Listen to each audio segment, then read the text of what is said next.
Hello नमस्कार सखींनो, उज्ज्वलाच kitchen कट्ट्यामध्ये आपलं सर्वांचं स्वागत। हे पहा मी मिरची बनवणार आहे। हे मिरचीची रेसिपी करणार आहे तोंडी लावण्यासाठी, भाकरी बरोबर चपाती बरोबर खाण्यासाठी छान अशी।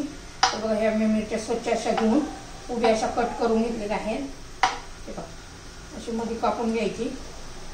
ह्या पद्धतीने मी अशा कट केलेल्या आहेत। जास्त तिखट आवडत असेल तर तिखट घ्या, कमी तिखटवाली आवडत असेल तर कमी तिखटवाली घ्या।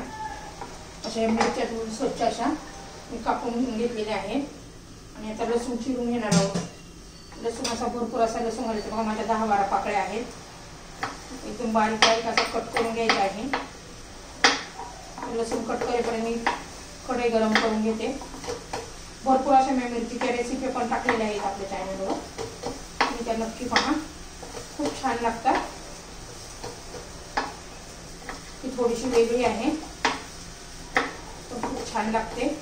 हे पहा एकदम बारीक असा लसूण चिरून झालेला आहे। आता कढई गरम होऊ देऊया।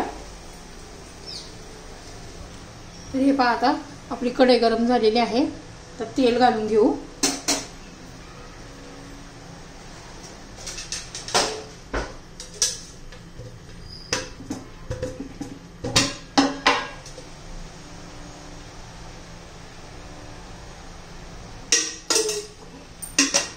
तुमच्या आवडीनुसार तुम्ही तेल घालू शकता, पण या चटणीला तेल जरा घातलं ना व्यवस्थित तर छान लागते। आता तेल गरम होऊ देऊया।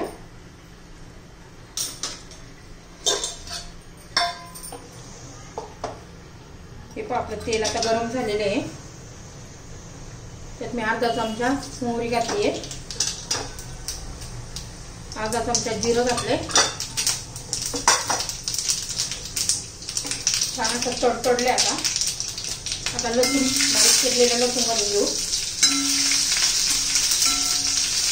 थोडासा लसूणचा कलर बदलला पाहिजे, म्हणजे छान असा त्याचा अर्क उतरतो तेलामध्ये आणि चव एकदम छान लागते, भन्नाट अशी चव लागते। आता हे मिरच्या घालून घेऊ।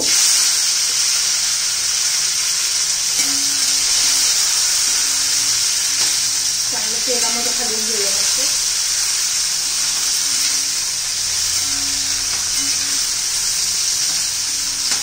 एक 2-3 मिनिटं चांगल्या नंतर तेलामध्ये परतून घ्यायचं आहे।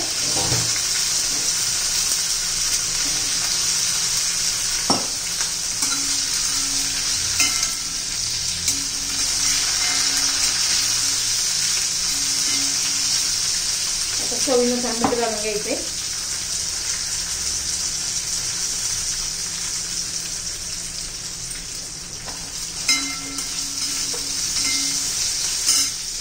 थोडीशी हळद घालू।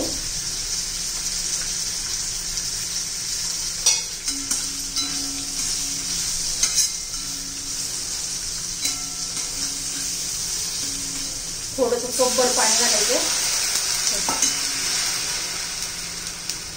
आता उकळी येऊन देऊ।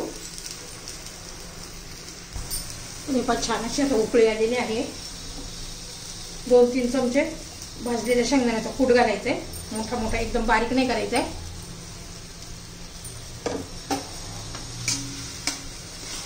तो घालून घेतलाय आपण। अजून एखादा चमचा घालते। आता ना आपण याच्यावर झाकण ठेवून शिजवून देऊया।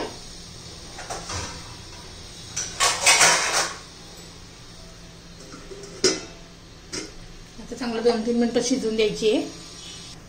हे पहा आपण झाकण काढून पाहूया। 2 मिनिटं झालेली आहे।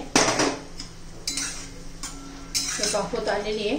थोडंसं असं घट्ट होऊ द्यायचं आहे। शेंगदाण्याचं कूट घातलंय ना, तो शिजून द्यायचं आहे चांगला, आणि घट्ट होऊ द्यायचंय, म्हणजे आपली ही चटणी खूप छान लागते। पुन्हा एखादा मिनिटभर टाकून ठेवूया।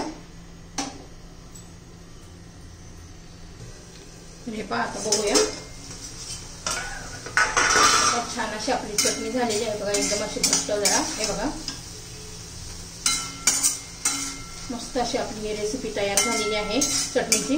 तुम्हाला जर आवडली तर लाईक, शेअर आणि सबस्क्राईब नक्की करा, म्हणजे तुम्हाला माझ्या रोजच्या नवनवीन रेसिपीचे व्हिडिओ पाहायला मिळतील। एकदम आपली ही चटणी तयार झालेली आहे। हे बघा नक्की सबस्क्राईब करा। आणि मला सांगा कशी वाटते ही चटणी, करून पहा, तुम्हाला नक्की आवडेल. भाकरीबरोबर दुसरी भाजी नसेल तरी माणूस आवडीने ही चटणी खाऊ शकतो. आपली चटणी